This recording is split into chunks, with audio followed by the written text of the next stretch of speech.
नमस्कार। मैं अजीत प्रधान डोंबिवली मुंबई से बात करता हूँ। आप सभी की तरह मैं भी मोहम्मद रफ़ी साहब का दीवाना हूँ। जब से समझ लीजिए, जब से होश संभाला है तब से रफ़ी साहब का दीवाना हूँ। बचपन से ही मुझे रेडियो, खासकर रेडियो सिलोन सुनने का शौक़ रहा है और जब से होश संभाला तब से इस आवाज़ का दीवाना हो गया। बचपन की उम्र के हिसाब से मैं जॉनी वॉकर और शम्मी कपूर जी के गीत पसंद करता था और तभी से, मतलब मेरी उम्र की लगभग 8-9 वर्ष साल की जो होगी, तभी से मैं रफ़ी साहब की आवाज़ पहचानने लगा। उनके हर मौजू पर, हर विषय पर जो गीत थे बड़े पसंद आते थे। तो समय गुजरता गया और ये दीवानापन, रफ़ी साहब की आवाज़ का दीवानापन बढ़ता गया।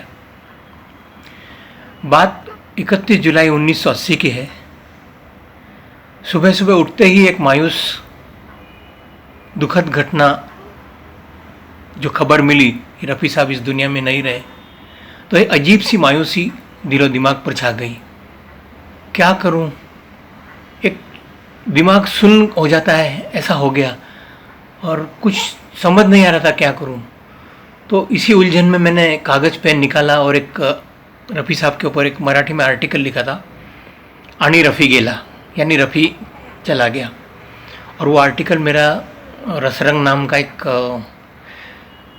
सिने साप्ताहिक था, वीकली था, उसमें छपकर आया और उसके बाद बड़ी अच्छी अच्छी प्रतिक्रियाएँ आई। तो ये दीवानापन वैसे ही बढ़ता गया और लगभग 3-4 साल बाद डोंबिवली में एक साहित्य सम्मेलन हुआ था 1984 में। तो हफ्ते भर का वो था और विविध विषय के ऊपर उनकर जो जानकार थे उनसे इंटरव्यू पर बातचीत हो रही थी और 1-1 घंटे का प्रोग्राम था। तो एक दिन उन्होंने फिल्म संगीत के लिए रखा था और उस संगीत के इंटरव्यू में जाने माने जो पत्र लेखक हैं, सिनेमा जो रिपोर्टर हैं, इसाक मुजावर जी, आप सभी उनका नाम जानते होंगे और ख़ासकर मराठी में उनके बहुत से किताबें वगैरह आई हैं। तो उनसे बातचीत करनी थी, तो मुझे ये जिम्मेवारी सौंपी गई और उनसे बातचीत की। तो जब हम बात सोच रहे थे कि किस विषय पर बात करें, क्योंकि ये इतना महासागर है संगीत, तो हमने रफ़ी साहब का विषय चुना था। और रफ़ी साहब के विषय पर बात करते करते किसी गाने की झलक लें तो ऐसा प्रश्न पड़ा कि इतने हज़ार गानों में से कौन से गाने को चुना जाए, क्योंकि समय की एक पाबंदी थी। तो फिलहाल उस पर तो हमने विविध गायकों के विषय पर बातें की और उसके चंद दिनों बाद ही इसाक मुजावर मुझसे मिले और कहे कि आप रफ़ी साहब के ऊपर एक आर्टिकल, ये सीरियल लिखिए, लेखमाला जिसे कहते हैं। तो एक संगीतकार और एक उनके संगीत निर्देशन में, उनके शैली में रफ़ी साहब ने किस प्रकार गीत गाए। तो वो आर्टिकल, वो लेखमाला मैंने लगभग 30 आर्टिकल्स की जो लेखमाला थी, वो उस दौरान 1984 के करीब चित्राना नाम का एक साप्ताहिक हुआ करता था मराठी में, तो उसमें वो छपकर आई थी। उसी के कुछ सालों बाद, 7-8 सालों बाद,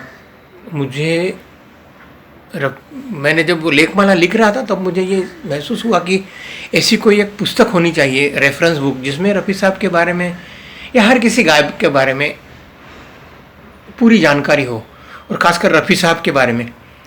तो 1991 में मैंने रफ़ी साहब के ऊपर गीतकोश लिखने का काम शुरू किया और उन दिनों कंप्यूटर वगैरह या इंटरनेट, ये सब बातें कुछ नहीं थी, तो सब पूरे हाथ से लिखना पड़ता, मैन्युस्क्रिप्ट जिसे बोलते हैं। तो वो मैंने काम शुरू किया और लगभग 6-7 साल लग गए और 7 नवंबर 1998 को मेरे गीत तुम्हारे नाम की जो पुस्तक मैंने संकलित की थी, रफ़ी साहब के पूरे उनकी जो संगीत का सफ़र था, पहले गाने से आखिरी गाने तक, उसकी जानकारी उस पुस्तक में है।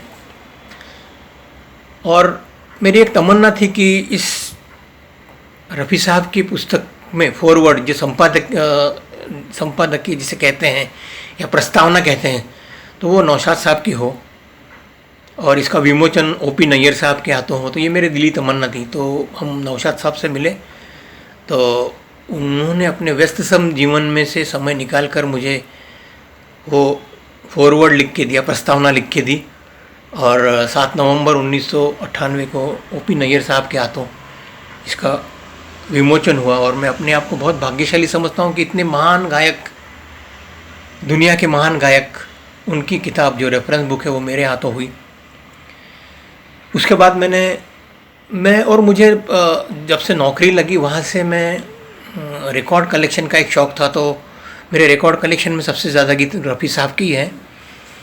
और बाद में जैसे मैं रिटायर हो गया तो कुछ ऑडियो विजुअल शो करने लगा, जिसमें रफ़ी साहब के विषय के ऊपर बहुत सी मौजू के ऊपर अलग अलग विषयों पर उनकी अलग अलग प्रोग्राम्स हैं।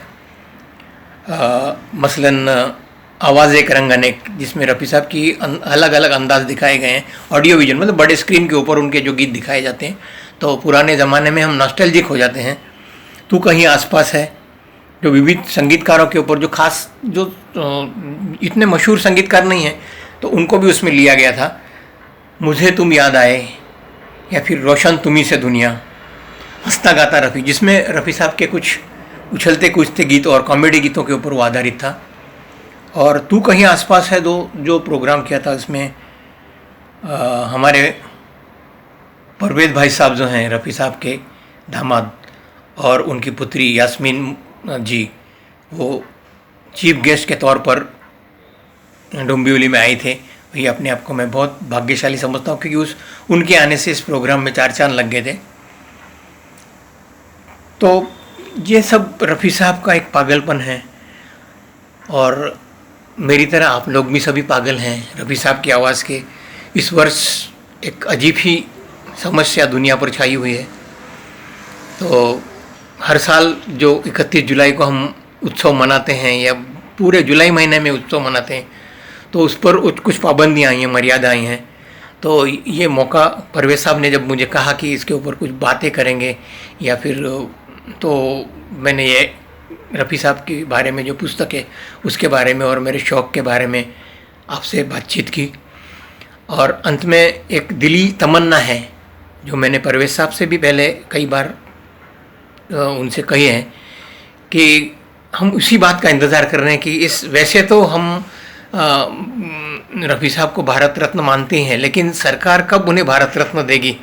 तो इसी तमन्ना के साथ मैं ये जो कुछ 4 शब्द रफ़ी साहब के बारे में बताए, ये अब इसी से आपसे विदा लेता हूँ, और इसी के साथ कि जल्द से जल्द उन्हें भारत रत्न भी मिल जाए। वैसे तो हमारे दिलो दिमाग पर वो तो भारत रत्न है ही, लेकिन एक भारत सरकार या हिंदुस्तान की सरकार जो उन्हें भारत रत्न देगी उसका महत्व और ही होगा। तो ऐसे महान कलाकार, एक हरफन मौला कलाकार, और जिसे हर कोई व्यक्ति फरिश्ता कहता है, उनको भारत रत्न दिया जाए। नमस्ते, खुदा हाफिज़, गुड बाय। और परवेज़ साहब का मैं बहुत बहुत आभारी हूँ, क्योंकि उन्होंने मुझे कुछ 4 शब्द कहने का मौका दिया। धन्यवाद।